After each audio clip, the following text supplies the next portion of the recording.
Oke, cukup. Ya, itu ada gerakan sistematis untuk memecah belah kesatuan bangsa. Dari informasi yang diterima, apakah dari pihak luar negara atau seperti yang? Ya, banyak juga ternyata yang tidak inginkan bangsa Indonesia maju. Pada saat ini kita sedang pesat-pesatnya untuk. Sebenarnya ada satu tindakan yang cukup elegan di tengah keresahan kita hari ini. Satu, abolisi Presiden Prabowo ke Tom Lembong. Itu masyarakat akan mengibarkan bendera lebih tinggi dari biasanya. Misalnya biasanya bendera dikibarkan 10 meter menjadi 12 meter. Ini adalah spirit baru. Kalau pemerintah bisa terus-menerus menanggapi masyarakat seperti itu, maka keresahan ini otomatis akan menurun dengan sendirinya. Jadi kita bicara tentang katarsis, melihat kejadian hari-hari ini tentang pengibaran bendera One Piece. Seorang sopir di Pelabuhan Ketapang, Banyuwangi, Jawa Timur memasang bendera bajak laut One Piece di truknya. Bagi Maulana, sang sopir, ini jadi simbol protes dan kekecewaan. Menurut saya ini protes dari rakyat.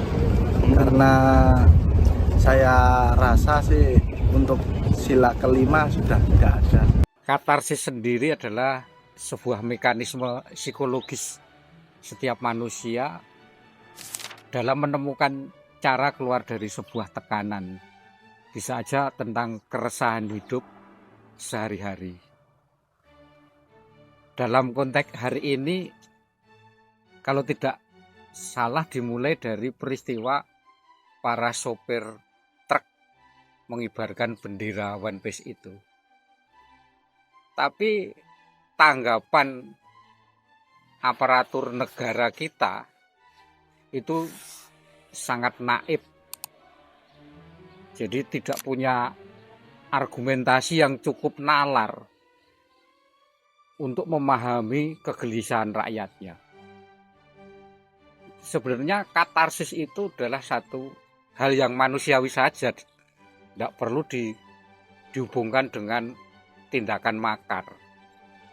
Seorang aparatur negara mestinya punya narasi yang cukup bagaimana persyaratan makar itu terjadi. Biasanya makar itu dimulai dari satu peristiwa atau keadaan seseorang yang justru punya confidence yang cukup, bukan karena merasa tidak berdaya. Sedangkan bendera One Piece ini lebih sebagai ungkapan rasa tidak berdaya. Dan sangat manusiawi toh nak. Pada kondisi tidak berdaya itu manusia umumnya menyandarkan dirinya pada simbol-simbol yang sifatnya bisa spiritual atau simbol-simbol kekuatan di luar dirinya. Bisa aja mungkin ekspresi keagamaan, misalnya dengan memegang salib atau berkalung salib, bergelang tasbih dan lain sebagainya. Itu sebenarnya bentuk-bentuk katarsis yang dialami sebagian masyarakat kita selama ini. Itu. Nah, adapun One Piece ini berkibar begitu serempak dan masif, itu justru harus ditanggapi sebagai sebuah peristiwa yang positif, karena ternyata di tengah pikiran publik itu masih menyisakan energi kreatifnya. Dan One Piece sendiri itu kan bersumber dari fiksi yang kartun ya, yang biasanya identik dengan kejenakaan.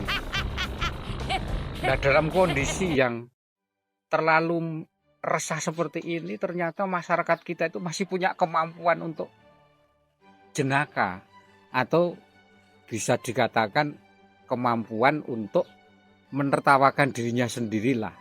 Makanya kalau dikatakan itu gejala makar, itu sangat tidak rasional menurut saya.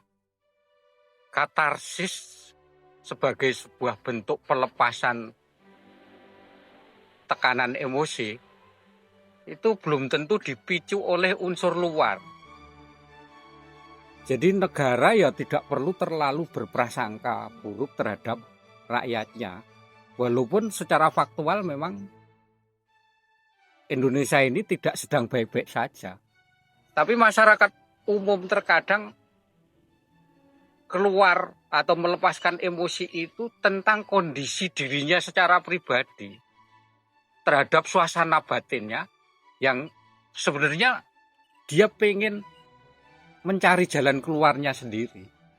Kalau di kultur Jawa itu orang biasanya nyebut ego. Ego itu gimana saya mau keluar dari sebuah suasana yang tidak nyaman. Itu belum tentu menyalahkan pihak luar atau negara. Nah di sini rakyat banyak itu sebenarnya mungkin sedang mengajak, wayo rekoso bareng itu tidak apa-apa. Nangis bareng itu tidak apa-apa. Tapi kita harus keluar dari suasana hari-hari ini yang mungkin memuakkan, mungkin meresahkan, merasa tidak ada masa depan dan lain-lain. Jadi aparatur negara nggak usah buru-buru menyimpulkan yang buruk lah terhadap rakyatnya sendiri gitu.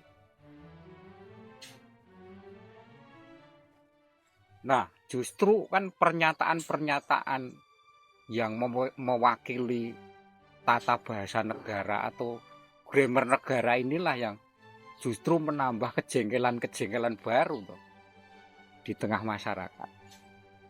Jadi seorang pejabat yang tidak cukup punya nalar untuk mendengarkan suara rakyatnya. Nah kalau semakin hari kita dalam kondisi seperti ini terus, jadi makar itu tidak perlu direncanakan, dia akan terjadi dengan sendirinya atau yang disebut dengan ledakan. Jadi misalnya ada tindakan makar itu justru dipicu oleh aparat-aparat negara yang tidak bermutu. Udahlah, kita kembali masalah katarsis dalam sebuah kultur. Nah kebetulan kultur yang saya banyak amati itu di kultur Jawa pedesaan khususnya mungkin. Walaupun mungkin juga nggak lepas dari orang-orang perkotaan. Seperti contoh para driver truk yang memulai mengibarkan bendera One Piece. Itu sebenarnya naluriah mereka menyandarkan dirinya pada simbol-simbol kekuatan yang di luar dirinya yang akan mampu mengatasi masalahnya. Itu bentuk katarsisnya bisa macam-macam. Tidak sekedar bendera One Piece. Itu yang dinampakkan keluar. Ada bendera-bendera atau simbol-simbol yang banyak bahkan dilekatkan pada dirinya. Mungkin di dalam dompetnya itu ada semacam rajah atau tulisan kaligrafi tertentu atau kulit binatang tertentu, macan atau kijang dan sebagainya. Sebenarnya itulah bentuk-bentuk katarsis manusia selama ini. Dia sudah merasa nggak kuat, dia berharap pada sebuah kekuatan besar di luar dirinya. Ini saya ada contoh menarik di dalam keseharian saya. Pernah menemui satu peristiwa unik. Orang yang usianya di atas 80 tahun mungkin. Dan dia sudah menjelang sakaratul maut. Kemudian anak-anaknya datang ke saya. Dalam kebiasaan kita sering datang untuk meminta saran atau doa agar kondisi orang tuanya yang sakaratul maut itu cepat dilampaui. Nah, ternyata di hari akhirnya itu si orang tua yang mau meninggal tadi menyerahkan bungkusan kecil. Di dalamnya setelah saya bongkar, ternyata isinya itu tulisan teks Pancasila. Satu, ketuhanan yang Maha Esa. Dua, kemanusiaan yang adil dan beradab sampai keadilan sosial bagi seluruh rakyat Indonesia dan dibungkus kain putih sampai 3 atau 4 lapis gitu. Nah itu sepertinya menjadi pegangan si orang yang sakaratul maut itu sampai akhir hayatnya.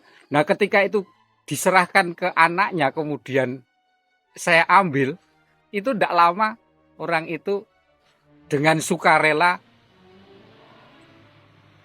meninggal dunia begitulah. Nah ini kan keunikan dari masyarakat kita yang mungkin nggak pernah terpikirkan. Balik lagi ya ini soal keunikan masyarakat kita. Jadi bersikaplah kita terutama perangkat-perangkat negara itu untuk dewasa dan bisa menjadi pamomong lah dalam sebuah bangsa yang besar, dan kita harus mengakui dalam kondisi yang sedang tidak baik-baik saja.